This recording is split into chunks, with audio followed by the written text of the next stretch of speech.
everybody! First of all, I hope you all had a wonderful Christmas day. Whether you celebrate or not, I hope you had a really great day on December the 25th. I most definitely did. I had a really nice Christmas with lots of food and family and fun, and of course also presents, because that is what this video is going to be. This is going to be my big Christmas book haul. I got a lot of books this Christmas.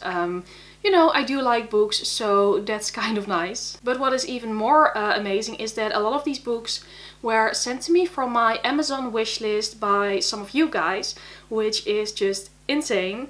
And yeah, I'm just sort of speechless that there were people who sent me books as Christmas gifts, and I'm so happy with it. And I just love it so much, and it really made my Christmas. And yeah, today I'm going to show them all to you today, and of course there will be links to all the people I'm going to mention down below in the description box. So if you want to check their YouTube channels or like their Twitter accounts, the links are down below in the description box. But yeah, let's just get started, because I had an amazing Christmas with a lot of amazing presents and I cannot wait to show them to you. So the first book that I got was The Fountain of Silence by Retelling, and this book was sent to me by one of my best friends, Brit from Basically Brit. So sweet of her, she sent me this as a present, and yes, thank you so much, Brit. I'm so happy with it. The Fountains of Silence is Ruta Sepetys' latest release. I believe it's a YA historical fiction novel. It takes place in Spain during the 1950s, during the Spanish Civil War, and it follows an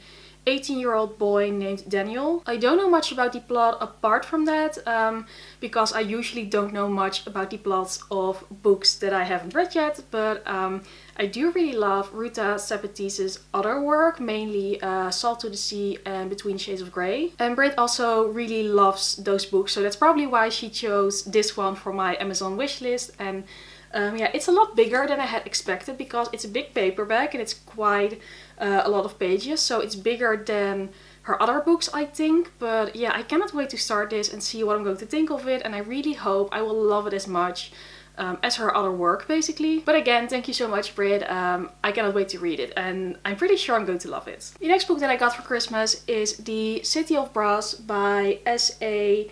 Chakraborty. Oh, I'm probably really butchering that name. I'm so sorry. Anyway, this book was sent to me by the lovely Mary from With Cinnamon Please. She's so sweet. She's always so nice. And she sent me this one as a Christmas gift, which is, again, like, I cannot thank you enough, Mary. The City of Brass takes place in the 18th century in Cairo, so in Egypt, but it's also a fantasy book, and again, that's all I know about it. I know that it's like a fantasy book that takes place in Egypt and is sort of, you know, inspired by that. I do really love fantasy, and somehow this book had popped up a couple of times in the last month or so, and I was very much intrigued by it. And yeah, again, I do really love fantasy, and this one sounds a bit different from what I already have in my collection, and it sounds just so beautiful. And also the cover is stunning. I love it so much, and I also believe that it's the first book in a series, because I think the second book has just come out. Maybe that's why I saw it popping up a couple of times. But yeah, again, thank you so much, Mary. I'm so happy with it. I cannot wait to read it. It sounds like an amazing fantasy read. Then next up I have House of Salt and Sorrows by Erin A. Craig, and this one was gifted to me by Kasia in Bookland. And again, thank you so much. This book is, I believe, a sort of retelling of the 12 Dancing Princesses. The only experience I have with that story is the Barbie movie, so I don't know much about it. I believe this one is kind of a bit darker. The main character is a girl named Annalie, and she used to have 11 sisters. There used to be 12 girls, but I believe all her sisters have died in mysterious circumstances, and she begins to suspect that something more is happening. So that sounds so intriguing, and I cannot wait to read it. Yeah, again, I don't have a lot of experience with the story of the 12 Dancing Princesses, but I did like the Barbie movie. But this one is just like a more darker YA retelling, and also I believe it has come out this year. Again, not completely sure. Also, it's a floppy paperback, and I know I always do this when I receive a floppy paperback, but somehow that's even more amazing than just a normal paperback. And yeah, so happy with this as well. Again, thank you. My next book is The Bear and the Nightingale by Catherine Arden, and this one was gifted to me by Vanessa from Moonlight Book Reader, which is again so sweet. Thank you so much. Vanessa also sent me something for my birthday back in November, and now she sent me this one for Christmas. And The Bear and the Nightingale is a very popular book. I believe it's also, I'm not sure, I think it's actually magical realism. And this book is, I don't know if it takes place in Russia or that it's Russian inspired, but it's definitely very wintry, and it's about a girl named Vasya who loves stories and myths, and she actually should be thinking about getting married because she's old enough for that now, and I don't think she really wants to, and that's again all I know about it. But this is again the first book in the series. I believe all 3 books are out now, and a lot of people really love it. They say the writing style is amazing, the atmosphere, the entire story, it's so magical and beautiful. And also it's supposed to be very suitable for winter, so it makes the perfect Christmas gift. And yeah, again, I cannot wait to read it. Again, I'm so happy with all of these. And again, thank you so much for sending this to me. Then I also got the Girl in the Blue Coat by Monica Hesse. And this one was sent to me by Hadewig from The Reader in Pink. She's from Belgium, so she speaks Dutch. So her note was in Dutch and everything. So thank you so much. I'm very happy with this one as well, because this is a World War II historical fiction novel, but it actually takes place in Amsterdam. It is originally written in English. Like, I wouldn't read a book that is originally written in Dutch and then translated to English, because that would be a bit weird. But this one is, I believe, written by an American author, but it's about a girl named Hanneke who is part of the resistance during World War II in Amsterdam. And you know, that's just the perfect premise for a good World War II story to me. And I'm always so curious to read about, you know, my country, you know, the Netherlands and Amsterdam and everything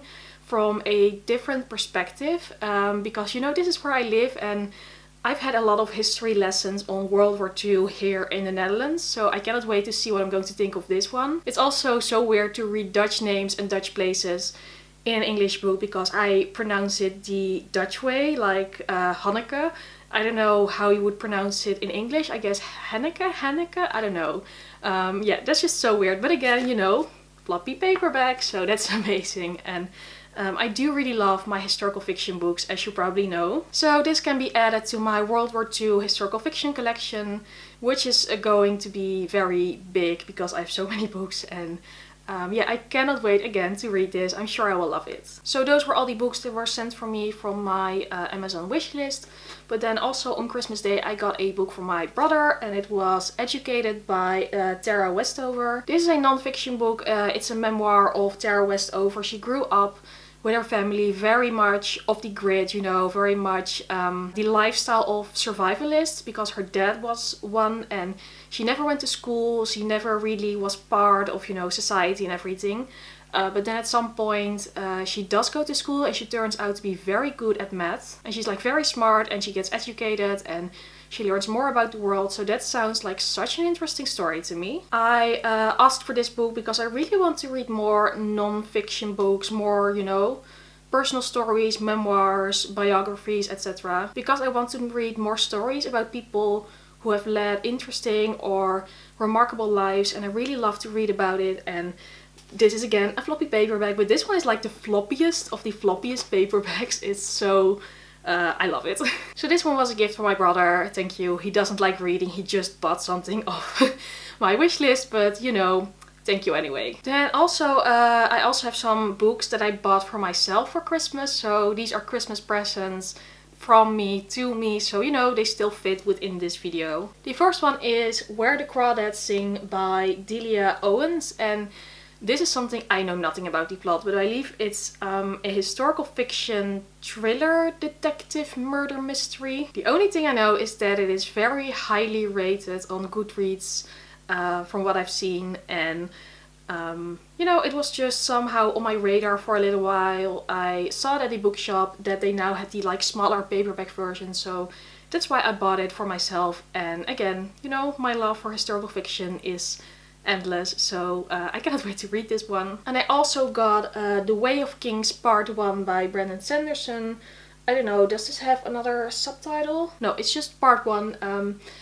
I recently read The Final Empire by Brandon Sanderson. I really loved it. It was amazing, so I also wanted to buy his first book, in his other like big fantasy book series. I do like that they've split The Way of Kings in 2 parts with like the wide UK editions, because I don't know, that just somehow makes it easier to read than just one very big book.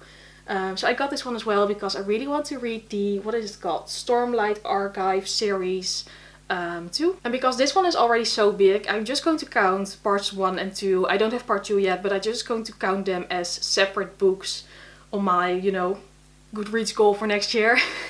Because, you know, I deserve it. I think that's okay. And I'm turning into a big, massive Brandon Sanderson fan, and I'm so happy with that. And then lastly, I bought a second copy of a book that I already own, but I got the US paperback version of The Starless Sea by Erin Morgenstern. I got this one because I also really liked this cover, and also because this is, again, a floppy paperback, so it's a lot easier to read than the very beautiful but bigger and heavier UK special edition Waterstones whatever thing that I already have. So I'm going to use this as a reading copy. I think it's just a lot more practical, and you know, I do love Erin Morgenstern, so I just wanted to have more copies of her book. That was it for all the books that I got for Christmas, but I thought it would also be fun to just show you real quickly the other presents that I got on Christmas Day. So if you're not interested in things like makeup and beauty and other sorts of stuff, then you probably don't want to watch this, but if you want to, then yay, I'm also going to show that. First of all, I got a present that I don't have yet, but I got for my parents a new lens for my camera, a new filming lens. I don't have it yet, it's not the one I'm filming with right now, but it's going to be here very soon, so prepare yourselves for hopefully videos in even better quality. Then also for my parents, I got these new earrings. I hope you can see them. I really love earrings and jewelry in general. These ones were picked out by my mother. She always has really good taste when it comes to those things. So again, thank you. I'm so happy with those. I really love these kinds of, how do you say it? This kind of style. The present I got for my sister is actually something Harry Potter related, and it's the Lego Harry Potter collection game for the Nintendo Switch. I hope you can see it. It's like all the Lego Harry Potter games from book 1 till 7 in a sort of collection form. So I got this for the Nintendo Switch because I have a Nintendo Switch. It's the only Harry Potter game that you can get right now, I believe. But I used to really love playing Harry Potter games, you know, on my computer and on the GameCube and the Wii and everything. So I really wanted a new one. So this one is for my sister. Thank you very much, sis. I really love it. I really love Harry Potter, of course. Then for some makeup, I got two, what is it called? Eyes to Mesmerize cream eyeshadow from Charlotte Tilbury. I got the colors Betty and Jean. One of these I got for my brother again, and the other one for my mother. So this one is Betty. It's a golden color. It's so pretty. And then the other one is Jean. I don't know if it's focusing very well, but this one is a very light, neutral, shiny color. And it's the one I'm wearing right now. So again, so happy with these. I already had one of these cream eyeshadows. They're so easy to use and so beautiful. And then for my last Christmas present from the Hourglass Holiday Ghost collection, I got the, what is it called? Ambient Lighting Blush Quad. So this is from their holiday collection, and hope there's a mirror, but these are 4 blushes, so like in 4 different colors: a pink one, a peachy one, a neutral one, and a more purple one.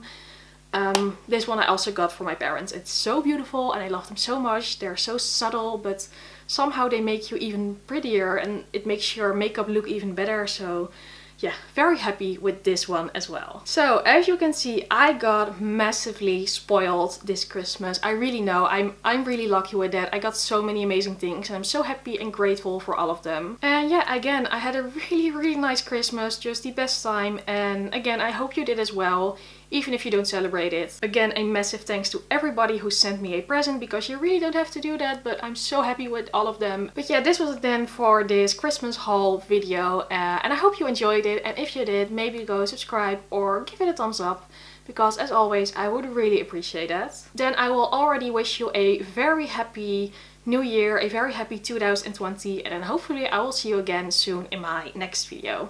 Bye!